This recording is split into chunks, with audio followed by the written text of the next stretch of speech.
So, I make movies. I do a bunch of different things. You know, I've made some produced some feature films. I have a show that I wrote and directed and starred in that's on HBO.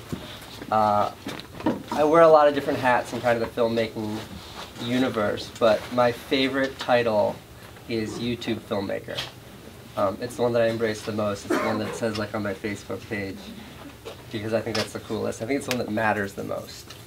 So I want to like show you guys a video that I hope some of you have seen already, but I want to preface it sort of a little bit of my bio as it pertains to the conversation today, from my best assessment of your great lecture. But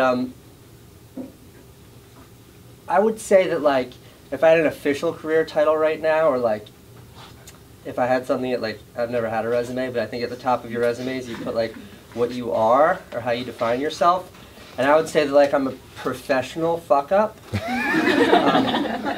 Meaning that like when I was a kid, I was sort of an amateur fuck up. So I was a fuck up, I just didn't get paid for it. And how that translated was like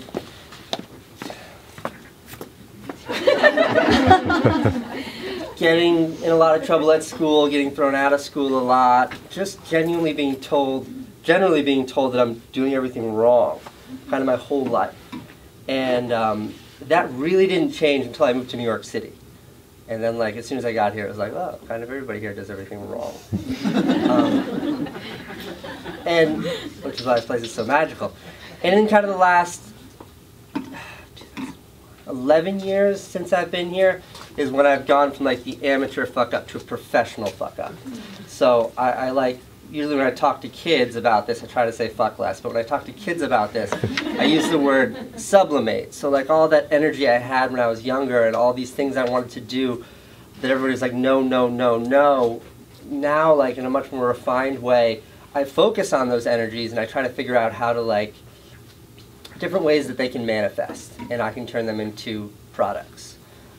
I say products, but I mean movies. I don't really know how to make anything else. Sometimes I paint, but I'm not very good at it. And kind of like my HBO show was definitely a big part of that, and all of the work preceding that was a big part of that. A super abbreviated bio. You know, I moved to New York City in 2001. No education, no money. Like my parents didn't have any money. Nothing. Like I think I had $800 when I moved here, and I was a bike messenger. Which, if you remember, like 2001, that's when minutes were a really big deal on your cell phone. Like, you got to watch your minutes, and because you'd always like, you know, there's never enough fucking minutes. And I remember, like after 2 weeks of being a bike messenger, I think I made like $700, but my cell phone bill was like $900 because I used up all my minutes. So it was like a net loss of $200 as a bike messenger. So I just immediately stopped paying my cell phone bill. And then like my first job here was working for the artist Tom Sax, and it's like how do you go from being a bike messenger, just general fuck up, to working for, you know, a really established artist? And it was again by embracing that like do it wrong attitude. So I like heard through a rumor from a friend that like he was making sculptures out of police barricades, those blue and white things, you know, and he was offering a bounty on them. Yeah. He was offering like $10 a barricade. So I was like, fuck, I can steal with the best of them. So I showed up in his studio the next day, like no shirt on, covered in sweat, like 19-year-old kid, like with a huge like pallet thing that you roll on, just fill up. I think I had like 15 of them. And these things were like 30 pounds each. I was rolling down the sidewalk covered in a blanket. And he saw it and he was like, man, you want a job? So I had a job working for him, like doing the worst work ever, like cutting little foam core squares because I couldn't do anything. I wasn't qualified for anything. But when he would leave the office late in the day, I would like whip out my video camera and I would make movies about his artwork. My brother Van and I would do that. And finally he figured out what we were doing, he saw some of them and we thought we were in trouble, and he was like, this is all I want you guys to do, is make more of these. So again, it was like I was sort of doing it wrong by stealing these barricades, which led to this great opportunity. and then even cheating this guy by like on the clock getting paid my $8 an hour, like making movies instead of making his artwork. And all of these things kind of led to bigger opportunities. You know, my brother Van and I made a whole shitload of little films. We had no place for them because there was no YouTube at the time. We made one film about the iPod right after it came out, and like it was really critical of the iPod and how the battery, they wouldn't replace it. It was a really tongue-in-cheek movie, and it like fucking exploded. Like all over the place. Cover of the Washington Post, they did like a 2,000, 3,000 word article on it, which just went on the wire, went everywhere. We were on like Fox News, we were on BBC, we were on every television channel, every news program. It was everywhere, like in Rolling Stone magazine, it was everywhere. This little 3-minute movie that we made and put on the internet. And then people were kind of like, what else have you done? And we had this whole canon of films, which that was sort of the birth of the career. Jump ahead a few years, and a guy named Tom Sax said, I love what you guys are doing. Can we do a big project together? And I think he had in mind like a feature film or something like that. And all we really knew how to do was make these little short films. So somehow, I remember I was like sketched in my notebook my proposal for him and like sliding across the desk, and it was like, you give us this much money and we'll keep making movies, and then we'll figure out how to patty them together, and we'll call it a TV show, because all we know how to do is make little movies. So that's the closest format we can do and make it seem substantial enough for you to write us a check.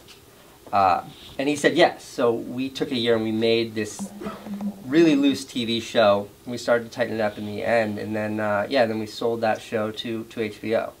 And it says, when you watch the show, it's on HBO now, but when you watch the show, it says like HBO original pro HBO. It makes it feel like they made it. They just bought the show wholesale. Like we sold it to them, which is really different. Nobody does that. The industry term for it, which I learned way after the fact, is called deficit funding, which is like you figure out how to make the show and then sell it to. Anyhow, so again, just an example of kind of doing it wrong and making it work.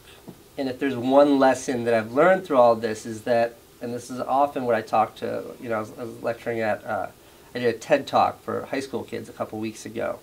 And this is the foundation of my talk with them. It's just the basic idea that if you're doing it the way everyone else is doing it, if you're doing it the way you're supposed to be doing it, you're doing it wrong. Because then you're one of many.